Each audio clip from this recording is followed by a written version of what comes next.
साली आधी घरवाली। सिमरन की छोटी बहन विभा माँ के होते हुए भी सिमरन के ही पीछे लगी रहती थी। सिमरन, आ गई हो तो इसे खाना खिला दो।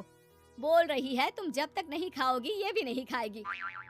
क्या है विभा, तुम खा लिया करो ना, मुझे ऑफिस से आने में देर हो जाती है। और कोई छोटी बच्ची तो हो नहीं तुम जो खाना भी नहीं खाती हो कि दीदी आएगी तो ही खाऊंगी। हाँ हाँ, छोटी बच्ची ही समझ लो। और एक बात, जब आपको पता है कि मैं आपके बिना नहीं खाती हूँ तो रोज रोज क्यों बोलती हो? अरे क्या है ये, दोनों बहनें कम माँ बेटी ज्यादा लगती हो। अरे दीदी की शादी हो जाएगी तब क्या करेगी बोल? जब होगी तब की तब देखेंगे। मैं तो दीदी के साथ ही रहूंगी हमेशा। दोनों की शादी ऐसे घर में कर देंगे जहाँ दो भाई हो। खैर, मामला आया गया हो जाता है। एक दिन सिमरन के पापा जब घर आते हैं, तुम लोगों के लिए अच्छी खबर है। वर्मा जी है ना मेरे दोस्त, उन्होंने सिमरन बेटी के लिए रिश्ता बताया है। बहुत अच्छा लड़का है, सिमरन को भी पसंद कर लिया है और कल वो लोग आ रहे हैं सिमरन को देखने अपने घर। सिद्धांत अपने माता पिता के साथ सिमरन को देखने आता है। उसे सिमरन अच्छी लगती है और शादी तय हो जाती है।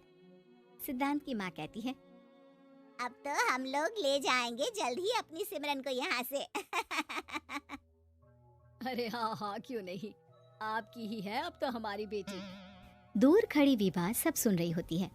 अब तो दीदी की शादी हो जाएगी, फिर तो वो चली जाएंगी। दीदी के बिना मैं कैसे रहूंगी? कुछ ना कुछ तो करना ही होगा जिससे दीदी की शादी ही ना हो। सभी के जाने के बाद क्या शादी के बाद दीदी हम लोगों के साथ नहीं रहेंगी? अरे नहीं तो फिर क्यों रहेगी, शादी हो जाएगी तो अपने घर चली जाएगी ना। तो मैं भी जाऊंगी उनके साथ, मेरा भी सामान पैक कर देना। अरे कैसे बात कर रही हो विभा, दीदी के ससुराल छोटी बहन नहीं जाती। हाँ, कभी कभी जाकर मिलाना और रोज फोन पर भी बात कर लेना, ठीक है? नहीं पापा, आप तो जानते हैं मैं दीदी के बिना खाना भी नहीं खाती, ना ही मुझे उनके बिना नींद आती है। सिमरन बहन की बात सुनकर इमोशनल हो जाती है। अगले दिन से विभा खाना खाना छोड़ देती है। लोगों के लाख समझाने के बाद भी विभा ना खाती है ना ही सोती है। अंत में हार मानकर सिमरन सिद्धांत से मिलती है। सिद्धांत, मेरे मम्मी पापा ने बचपन से ही विभा और मुझे साथ रखा। वो मुझसे बहुत जुड़ी है। मुझे उसकी टेंशन रहेगी शादी के बाद, क्योंकि वो मेरे बिना नहीं रह सकती है।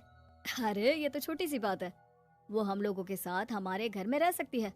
जब उसकी अकल आ जाएगी या वो समझ जाएगी कि तुम्हारा घर वो नहीं बल्कि ये है, तो हम उसे घर छोड़ाएंगे, ठीक है? सिमरन खुश हो जाती है क्योंकि वो यही चाहती थी। वो माँ पिता से बात कर लेती है। अरे कैसी बात कर रही हो सिमरन, भला बेटी के ससुराल में हम छोटी बहन को कैसे भेज दे? जमाना क्या कहेगा? अरे तो पागल हो गया है, मना कर दे। इस शादी में इन लोगों का तो ये चलता ही रहेगा। कभी बहन यहाँ आ रही है, कभी वो बहन के पास जा रही है। अरे शादी हो रही है, कोई मजाक थोड़ी ना हो रहा है ना बाबा ना। माँ कैसी बात कर रही हो? सिमरन से मैं जुड़ाव महसूस कर रहा हूँ और इतनी सी बात के लिए इतनी अच्छी लड़की को कैसे छोड़ सकता हूँ? सिद्धांत की भी जिद होती है कि वो सिर्फ सिमरन से ही शादी करेगा, और होता भी वैसा ही है। सिद्धांत और सिमरन की शादी हो जाती है और दहेज में आ जाती है विभा।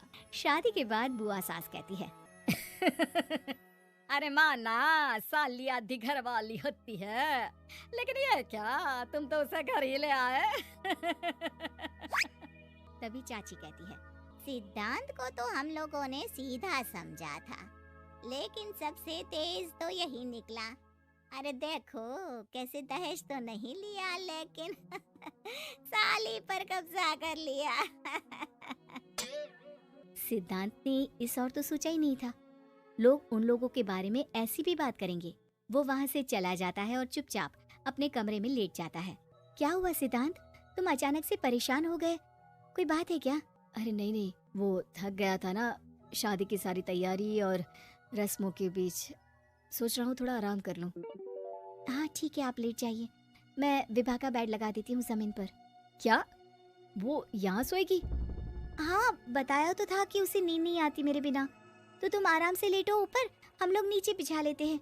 अरे नहीं नहीं, तुम दोनों आराम से लेटो ऊपर, मैं माँ पापा के रूम में जा रहा हूँ। सिद्धांत वहाँ से दूसरे कमरे में चला जाता है, जहाँ सिद्धांत के पिता उसे कहते हैं, क्या बात है बेटा, तू उस कमरे में क्यों नहीं सो रहा? बहू से लड़ाई हो गई है क्या शादी के पहले दिन ही? अब नहीं पापा, वो दोनों बहनों को बात करनी थी और मुझे नींद आ रही है, तो मैं यहाँ सोने चला आया। अगले दिन सिद्धांत तैयार होकर ऑफिस जाता है। ऑफिस में लंच के वक्त दोस्त कहता है, क्या बात है सिद्धांत, इतना सारा खाना एक ही दिन में? हाँ यार, वो सिमरन को खाना बनाने का शौक है तो उसी ने बनाया है। यार हम लोगों की तो सिर्फ एक ही बीवी है, इसकी तो दो है ना। सिद्धांत को गुस्सा आ जाता है। कैसी बात कर रहा है तू? अरे तू तो भाग्यशाली है जो बीवी के साथ साथ साली भी आ गई। अरे साली लोगों की तो आधी घरवाली होती है, तुझे तो पूरी की पूरी मिल गई।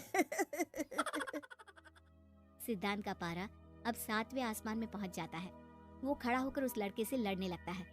हाँ, मेरी शादी में मेरी बीवी के साथ मेरी साली भी आई है, ये सच है, लेकिन सिर्फ कुछ समय के लिए, क्योंकि उसने सिमरन को बचपन से ही माँ की तरह देखा और यूं अचानक वो सिमरन से अलग नहीं रह सकती थी। इसलिए सोचो, अगर मेरी बीवी उसके लिए माँ का स्थान रखती है तो मेरा दर्जा क्या हुआ?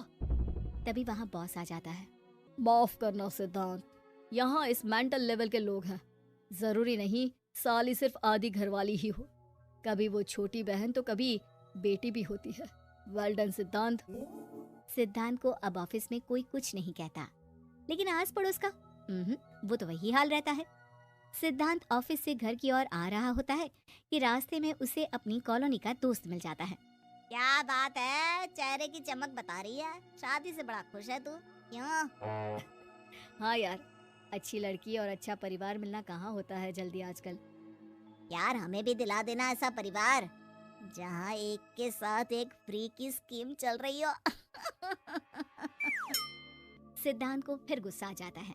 वो दोस्त को मारने के लिए हाथ उठाता ही है कि वहाँ विभा आ जाती है। अरे जीजू रहने दीजिए ना, ये लोग नहीं समझेंगे कि इंसानियत क्या होती है। ये सच है कि दीदी से कैसे दूर रहना, ये मुझे पता नहीं था। आपने मुझे दीदी के पास रहने का मौका देकर ये समझने का मौका दिया कि लड़की का असली घर उसका ससुराल होता है। मैं समझ चुकी हूँ, मैं जा रही हूँ जीजू, लेकिन मैं खुश हूँ कि आपने मुझे अपनी छोटी बहन समझा। सभी उन लोगों को देखकर ताली बजाने लगते हैं। विभा अपने घर चली जाती है और सिद्धांत खुशी खुशी सिमरन के साथ रहने लगता है।